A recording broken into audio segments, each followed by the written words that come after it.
Welcome to my vlog. તો અમે નીકળી ગયા છે પાછા રિટર્ન ગુજરાત જવા માટે. તો મારા ફ્રેન્ડના ઘરેથી એરપોર્ટ સુધીની ડિરેક્ટ છે એ બસ હતી, અને તો એ બસમાં અમે બેસી ગયા હતા.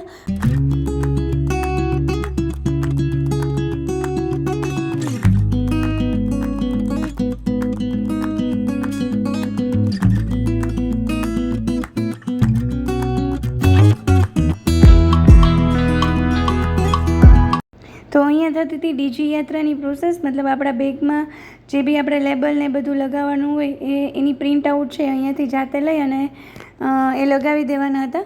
તો સ્પીડી પ્રોસેસ કરવા માટે આ એક અલગથી સેક્શન હતો ડીજી યાત્રાનો. અમારી માટે આ ફર્સ્ટ ટાઈમ હતું, બટ ઇઝી પ્રોસેસ હતી એટલે થઈ ગયું.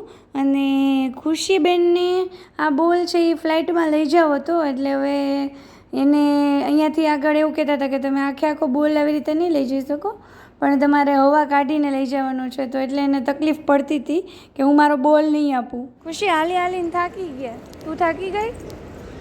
કોની બીક લાગતી હતી તને? કોની બીક લાગતી હતી તને? થાકી ગઈ તું હાલીને? તો હાલો મંડો ફટાફટ, હજી બહુ દૂર છે. એરપોર્ટ એટલું બધું મોટું હતું અને અમારો જે ગેટ હતો એ સૌથી લાસ્ટ ગેટ હતો, તો બહુ જ ચાલવાનું હતું. અને વચ્ચે અમે એક જગ્યાએ લોન્જ હતી અહીંયા, તો અહીંયા આગળ છે એ થોડીક વાર માટે રેસ્ટ કરવા આવ્યા હતા અને થોડું ઘણું ફૂડ છે એ ખાધું. અને પછી 12 વાગ્યાની અમારી ફ્લાઇટ હતી.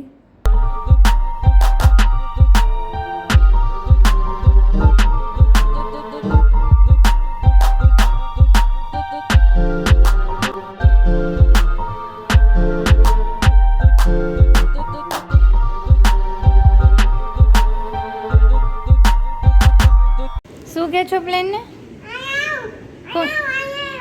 કોને કહે છે? કોને કહે છે અહીંયા આવે એમ? પ્લેનને?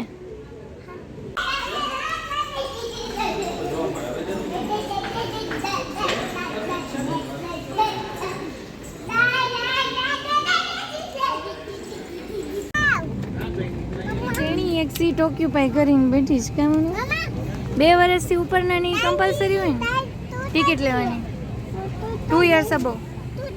અને પ્લેનમાં બેસાડી લે જો તો રિક્ષાને પહેરી લે, પપ્પાએ પહેરી લ્યો. ખુશી રિક્ષાને પ્લેનમાં બેસાડી. ખુશી રેકોર્ડ બનાવે છે રિક્ષાને પ્લેનની અંદર ચલાવીને. Exit, they are clearly marked with exit signs are located. To exit in the front of the aircraft, for exit in the middle of the cabin, to exit the rear part of the aircraft.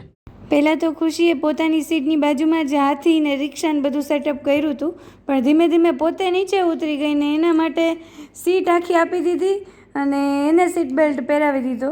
મતલબ એક સીટમાં હાથી, રિક્ષા અને ખુશી.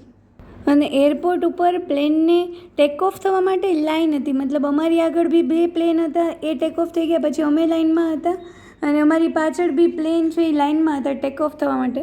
મતલબ આટલો traffic મેં first time જોયો હતો.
પાછા ગુજરાત, બેક ટુ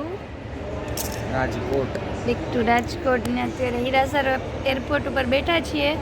અમારે બસ છે 4 વાગ્યાની અને અમે લેન્ડ થયા 2:13. એટલે બસ હવે રાહ જોઈએ છીએ, બસ આવશે એટલે અહીંથી જશું રાજકોટ બસ સ્ટેન્ડ અને પછી ત્યાંથી જુનાગઢ અને પછી ત્યાંથી ઘરે. પછી ગયા શનિવારે આપણે બેંગ્લોર પહોંચાઈ નહોતા, આ શનિવારે પાછા પહોંચી ગયા બેંગ્લોર નહીં રાજકોટ. મજા આવી બેંગ્લોરમાં.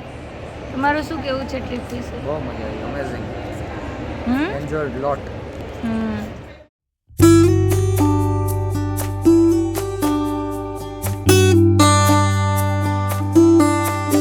તો ધરતીનો છેડો ઘર અને અમે આવી ગયા છીએ ઘરે. અને અત્યારે આમ થાક લાગ્યો છે પણ એટલો ભગવાનનો આભાર કે ટ્રીપ શાંતિથી સુખદ રીતે પતી ગઈ. અને હું અત્યારે બધા બેગ ને બધું કરતી હતી તો અત્યારે એ જ વિચાર આવ્યો કે આ જ્યારે પેક કરતી હતી મેં એમ થતું હતું કે એની જરૂર ના પડે તો સારું, તો એની જરૂર પડ્યા વગર સુખદ રૂપે પતી ગઈ. અને હા 8 દિવસની યાત્રા, મતલબ ગયા શનિવારે નીકળ્યા હતા અને આ શનિવારે પાછા પહોંચી ગયા. અમે રાજકોટથી 5:30 અમને બસ મળી હતી, અહીંયા પહોંચ્યા ત્યાં 8 સાડા 8 થઈ ગયા. તો બસ, તો ઉનાળાનું વેકેશન સુખરૂપે સંપન્ન થયું.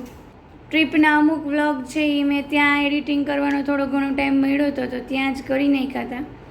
અને બાકીના વ્લોગ છે એ હવે જેમ જેમ ટાઈમ મળશે એમ એડિટિંગ કરી અને તો થઈ ગઈ છે નેક્સ્ટ ડેની મોર્નિંગ અને ધોબીઘાટ પતી ગયો છે.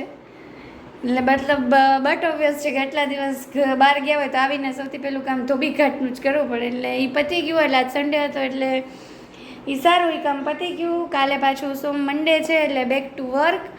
અને કાલે જવાનું છે કામ ઉપર પણ હજી મારે 1 વીક વેકેશન મળશે એટલે મને આમ એટલું ઓલું નથી થતું કે ઓહો કાલમાં જવાનું, પણ હજી એવી આશા છે કે 1 વીક હજી મારે વેકેશન છે. એટલે તો આજે છે 11 એટલે આજે ઉપવાસ છે તો હવે બપોરે કરશું ફરાળ. તો ફરાળ થઈ ગયું હતું, બધું કામ પતી ગયું હતું તો ફ્રી થઈ અને પછી હું બેસી ગઈ હતી એડિટિંગ કરવા. અને એડિટિંગ કરવું, પછી એને અપલોડ કરવું, ટાઇટલ આપવું, મતલબ બહુ બધી પ્રોસેસ હોય.